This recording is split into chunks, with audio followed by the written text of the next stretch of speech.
William Wallace was a member of the lesser nobility, but little is definitely known of his family history or even his parentage. A late 15th century poem gives his father as Sir Malcolm of Elderslie. However, William's own seal gives his father's name as Alan Wallace. William's seal has given rise to a claim of Elderslie in Ayrshire as his birthplace. There is no contemporary evidence linking him to any location, though. When Wallace was growing up, King Alexander III ruled Scotland. His reign had seen a period of peace and economic stability. On the 19th of March 1286, however, Alexander died after falling from his horse. The heir to the throne was Alexander's granddaughter, Margaret, Maid of Norway. As she was still a child and in Norway, the Scottish lords set a government of guardians. Margaret fell ill on the voyage to Scotland and died in Orkney on the 26th of September 1290. The lack of a clear heir led to a period known in Scotland as the Great Cause, with several families laying claim to the throne. With Scotland threatening to descend into a mass civil war, King Edward I of England was invited in by the Scottish nobility to arbitrate. Before the process could begin, he insisted that all the contenders recognize him as Lord Paramount of Scotland. At a great feudal court held in the castle at Berwick-upon-Tweed, judgment was given in favor of John Balliol, having the strongest claim in law. Edward proceeded to reverse the rulings of the Scottish lords and even summoned King John Balliol to stand before the English courts as a common plaintiff. John was a weak king. John renounced his homage in March 1296, and by the end of the month, Edward stormed Berwick-upon-Tweed, sacking the then Scottish border town. In April, the Scots were defeated at the Battle of Dunbar in East Lothian, and by July, Edward had forced John to abdicate. Edward then instructed his officers to receive formal homage from some 1,800 Scottish nobles, many of the rest being prisoners of war at the time.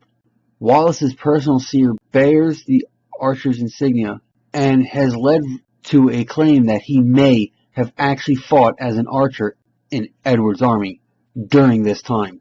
The first act, definitely known to have been carried out by William Wallace, was his assassination of William de Heselrigge, the English High Sheriff of Lanark, in May 1297.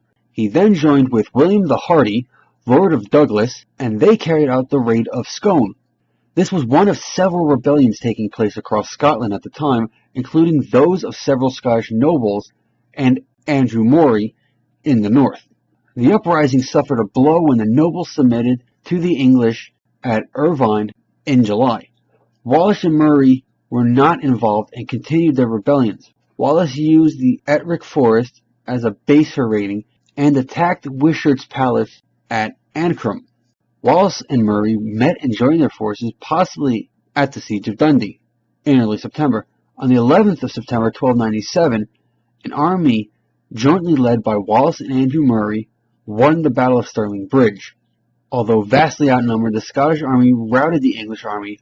John de Warenne, 6th Earl of Surrey's professional army of 3,000 cavalry and 8,000 to 10,000 infantry met disaster as they crossed over the north side of the river. The narrowness of the bridge prevented many soldiers from crossing together, so the Scots held back until half of them had passed and then killed the English as quickly as they could cross. The infantry were set on first, followed by heavy cavalry.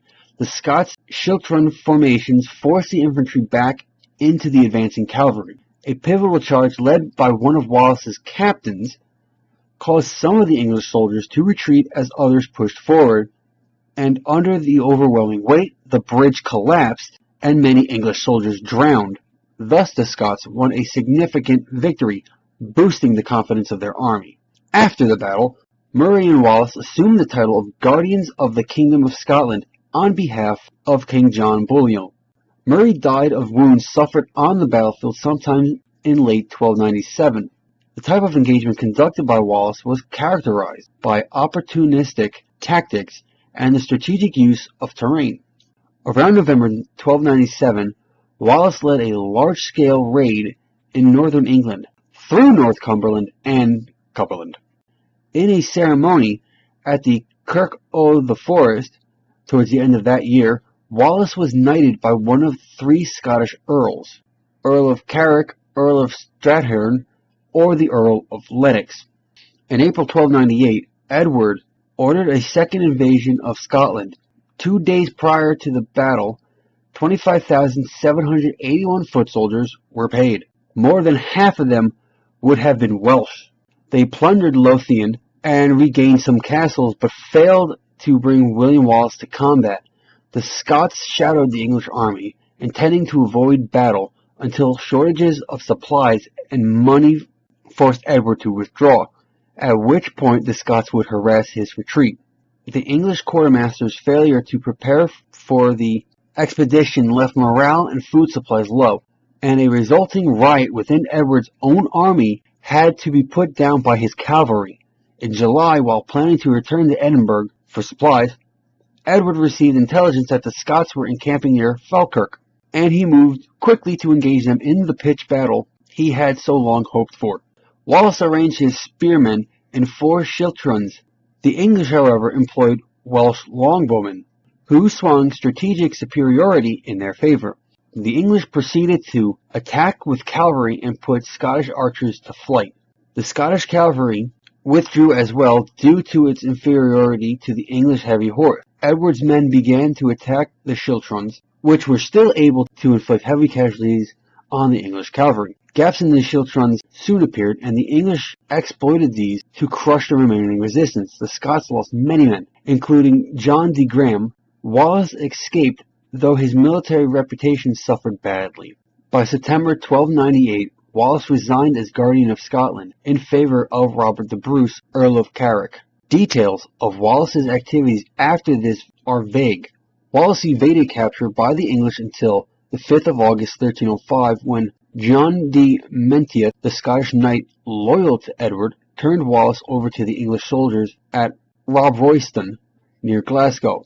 Wallace was transported to London, lodged in the house of William de Lerer, then taken to Westminster Hall, where he was tried for treason and for atrocities against civilians in war, sparing neither age nor sex, monk nor nun. He responded to the treason charge as, "I could not be a traitor to Edward, for I was never his subject."